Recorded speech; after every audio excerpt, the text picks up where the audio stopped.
right. Yes, Real Radio Show RCN 1039. Hey, you can listen to the Real Radio Show on the go on your mobile phone. Get the mobile app on WRCN.com. And for the Real Radio Show Worldwide Talent Search on radio and see us on the live webcam every morning. Oh, God help you. Go to therealradioshow.com. And in the studio, Mr. Dee Snider from Twisted Sister. What's up, D? I'm here, man. Back at RCN where it all started. My radio career started here. Wow. Not actually here, but in Riverhead at RCN. So, D, first of all, I want to ask you, how's your finger doing from Celebrity Apprentice last season? The finger is, this ring kind of hides it a little bit, this gigantic skull, but it's, wow. See the bent one there? Oh, wow, yeah. Yeah, so I've had 2 surgeries, 6 months of hand therapy. They wanted to do a 3rd surgery. I said, dude, I can throw the horns, I can give the middle finger. And at this point in my life, I have people punched, so I don't need to punch. Punch him! Have him punched! I'll bring my puncher with me wherever I go. I left home today. I felt fairly secure in this room. Wow, thank you. Although Chris has me a little worried. Chrissy the call girl, how's your worried? She went to play softball for 12 years. And apparently she's not a lesbian, which is stunned. I'm stunned. That's how you quit. That's why you're getting hit on. Okay. Henry, give her the mic. What are you doing with the mic? He's got the mic between his balls over here. Give her the mic. That's not the mic. Yes. Share the mic. This one. This one. Yeah, but you see, Chrissy, this is what I'm talking about. He never. Oh, forget it. See, do you see what I go through in the morning? This is what you have to deal with. I have to go through nothing. I go through. I have to deal with you. You have the easiest job in the freaking world. I'll tell you what, though, make you feel better. This room reminds me of the early days of the Stern Show. Really? Thank you. Yeah. When I used to do the Stern Show. The room, not you. Oh, what? Shut up! Nobody asked you. No, not you guys. Wow. The closeness, though. That's just what it was like, at K-Rock when the show was back in the 80s when I used to go on all the time, and everybody would be sitting this close. I mean, it was just like Fred and Jackie, and everybody's literally on top of each other. It's togetherness. But it had a great energy to it. I mean, and then when Howard moved up and got this huge studio, right? You'd go in and he'd be like in the distance on the other side of the room. I felt like it lost the feel to it. There's something about that stinky locker room thing you guys got going on that says, well, this is going to be big. That's funny, Dave, because Daniel says that this is a smelly locker room. Every day. Yeah. Every day. Yeah, well, Jim socks, his cologne, whatever he puts on between Henry's farts. That's his new cologne, whore. Yeah. and Henry's burrito farts in the morning. Man. I mean, disgusting. Now that's just unacceptable. I changed There will be no wind breaking while I'm here. Did we go there? I'm leaving the room. And Chris is sitting right next to him. Unfortunately, I'm stuck in the middle. Is a girl. Well, I'm glad you're here, Chris. It's a real sausage fest without you. Thank you. I'm glad to be here, too. So, Chris, you want to say anything to Mr. D over here? Because you are a huge fan of D. I am, and my dad is also really jealous of me right now because I said how you raised you properly. He toured you in the 70s. So, he did? Yeah, he's a big fan. Awesome. He texted me. But no, actually, I was telling them earlier, and forgive me, but when I was younger, I remember the first time I ever saw you, and it was in Pee-wee's Big Adventure. For a long time, I was known as that guy in Pee-wee's. That was like my claim to fame. I just thought that was like the coolest thing I ever saw when I was little, and even right now, I'm like, wow, I can't believe. What do you want to know about Pee-wee? I don't really want to know much about him, but big stoner, big stone, Yeah. big hat, big pothead. he's Of course he is. Is that really shocking? He talks to a chair. Is that shocking? No, not cherry. The cherry. No, it was just that age, like the rock music and the way you looked in I thought that was the coolest thing ever. Well, thank you. And I also served you once, I think, at a restaurant I worked at. I'm glad she qualified. Well, let me ask you, was he a good tipper? At a restaurant? Yeah. I always tip 25%, okay? Because I got a story. Because I learned a lesson a long time ago. I was on the Long Island Port Jeff Ferry, right. And this is years ago, back in the 70s. And Twisted was doing a gig in Connecticut, and we weren't famous. We were a local bar band, so we were at a bar in there, right? A little restaurant bar, and on the ferry. We were sitting there eating, and the bartender goes, "Hey, you guys in a band?" We're like, "Yeah." He goes, "Hey, why don't you sign my book? One day you'll be famous. It'll be worth something." Wow. So I signed the book. He goes, "Hey, want to see what Cheryl? Do I know how much Cheryl Teague's tipped me?" I said, "How much?" He said, 27 cents. I said, 27 cents? He said, "Yeah, look at this." And he opens the book, and it says, Bobby, great food, great time, Cheryl Teagues, and next to it he wrote 27 cents. Apparently, I think she probably the bill was 24.8. I don't do math, 72, and she threw $25 down, not thinking, and he's walking down the bar, and every person they go, hey, come here a second. What is it with Cheryl Teagues tip me? So from that day on, I'm like, if I'm ever famous, I am tipping really good because I don't want some a-hole walking around going, hey, you know what Dee Snider tipped me? Yeah. So that's the kiss of death. So yeah, because when somebody gives on that. When you give someone when somebody gives you a compliment as a server, you're like, oh yeah, that means I'm getting a bad tip. The compliment is the tip. So. And I gotta say, my wife's family comes from a long line of waitresses, and she always said, you gotta tip waitresses good because that's where they make their money. Absolutely. Tip them good. So. Yeah.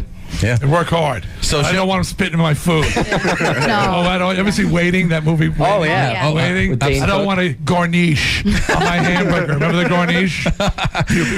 Shake his head over it. Dee, I got a story I want to tell you. I want to share with my listeners. It is your show. Sorry. I want to share with my listeners. No, it's okay. Once upon a time. You dissed me a long time ago when I was a kid. You're welcome. I was 18 years old, okay? And you're a better man for it. All right? And I was at the Sunrise Mall, and Mr. Snider was on a payphone. He just got off talking to whoever he wanted, whoever What's he was a talking to. payphone? Remember those? So How old are you? I'm 48. Dude. I'm kidding. I'm being honest with you. But I was 18 years old, okay? And I was like, wow, Dee Snider. I was a big fan, still a big fan. I was starstruck. I was a kid. Still starstruck. What am I talking about? But anyway, you feel the lips on his butt? Oh, on your butt? Shut up. Oh, man. You know what? I wish I had something to throw at you right now, you son of a bitch. Throw him a look. All right. So anyway, I was starstruck, and I said, "Hey, Dee, how you doing?" And he just goes, "Hey, what's up?" Gives me the horns and he walks away. No autograph, no. Remember that, Dee? I was. Oh no, that's my. Gotta keep moving. Keep moving. He acknowledged you. What do you expect? I said hi. I gave him the horns. I gave him the horns. You want him to co-sign a condo with you? What are you expecting to do? You thought he was a stalker. I mean, it would have been nice to get an autograph, or I had a question. I was a kid. You know what? I'm a guy who actually. Was my hair out and everything? Was full blown? Yep. That was Mendoza. No, that's why. Because I'm always back in the day, I always pull back my hair, put on a baseball cap. No, you had it out. You had it out. You had the Twisted Sister denim vest there and stuff like that. You're walking the mall. You were doing shopping. I was stalking you for about an hour. Gotta get high. A little bit. He went to Colorado and came back. He needs to. This is the opposite. He needs to. It was a Snider lookalike. Yeah, whatever. You know what? Hello, I keep moving. Sorry. You're a busy man. I'm a waiver. Frankie. Well, once you stop, it creates more attention. But usually if I'm walking around wearing the colors and the hair, right. Usually I'm obviously trying to draw attention to myself. I'm more that way if I'm with a fam hat on, just trying to be a little more low key. I don't hide at all. I go about my life. People in Long Island know. They'll see me in Home Depot. You're a tall guy. Wherever. But I just try because I don't want to not live a normal life. Right. But I just also, if I'm in normal life mode, I try not to become rock star, guy and start hey, look who I am. Just sort of I'm with the fam. How you doing? Doing my thing. Dee, did you ever think about going for the presidency? Absolutely not. I get asked this a lot. Because you know what? You're I tell you, you actually, when people see you, you have such a burst of energy. And you talk to everybody, you shake hands. Except you. Apparently. Yeah. Apparently. Thank you. Make up your mind, Frankie. Thank you, Dee. Thank you. No, but if you had a baby, I would have kissed it. I'll tell you what. Truth be told, not that I've ever had any political aspirations, but after my experience in the 80s in Washington, the Senate hearings, the PMRC, the censorship thing, it really gave me left a bad taste in my mouth. That's what she said. It left sorry, everybody out there screaming at the radio. That was amazing. But it left a bad taste in my mouth, and I was like, wow, this is terrible.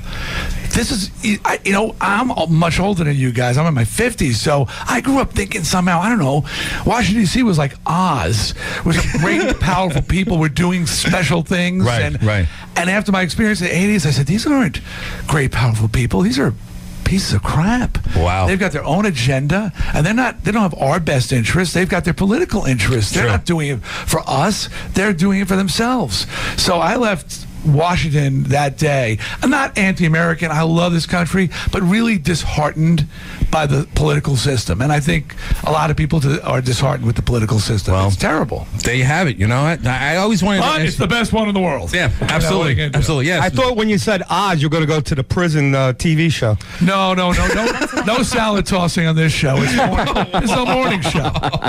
Wow. It's too early to talk about that. All right. Dee does Broadway. Tell us a little bit about that, man. You know what? Relatively new CD, my latest CD. I did Rock of Ages. I was on Broadway for a few months a couple of years ago, and I was shut up, we're on the radio. Who cares? You're out. These rooms are not soundproof. New guy, yeah, no, really. Was that Matt? I got to bring Matt in here. Was that Matt? Probably. Yeah, no, it was Matt. Matt yeah. who? Gold Dapper. Oh, gotta keep him outside. He's an idiot. Tell me he's an idiot. You're an idiot.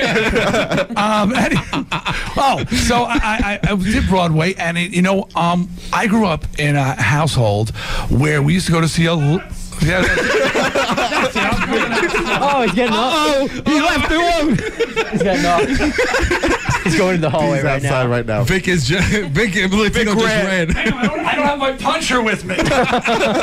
I got you. Don't tell him. Yeah, you guys should use her underhand pitch. Where's Mendoza when you need him, right? Yeah, the puncher. You know what? It's like Morse code. They're trying to communicate with you. Is that another station? Yeah, that's Party 105. Oh, Party 105. See, even on Party 105, they're singing. We're not going to take it. So anyway, I grew up in a household where we went to see a lot of shows when I was a kid. No, I didn't have two fathers. It was just regular mom and dad. It was the 60s. And going to Broadway and doing that show sort of reminded me, like, you know what? Not that I was a Broadway fan, but I used to hear songs like kid and go, that song's kind of cool. If they just like put some guitars on it, it would rock. So I had this idea to take Broadway show tunes and make them rock. I did Dee Broadway, and I had crazy guest singers like Patti LuPone, Bebe Neuwirth, you know her from Frasier, and Cyndi Lauper. So I had all these people duetting with me and stuff. And record's crazy, great reviews, but it's not for everybody. But people who hear it, even rockers, they fall in love with it.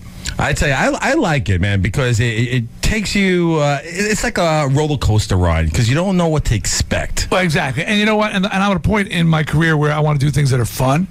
So I'm not so much. People say, "Why do you do another Twisted record?" I say, "Because that's Back to the Future."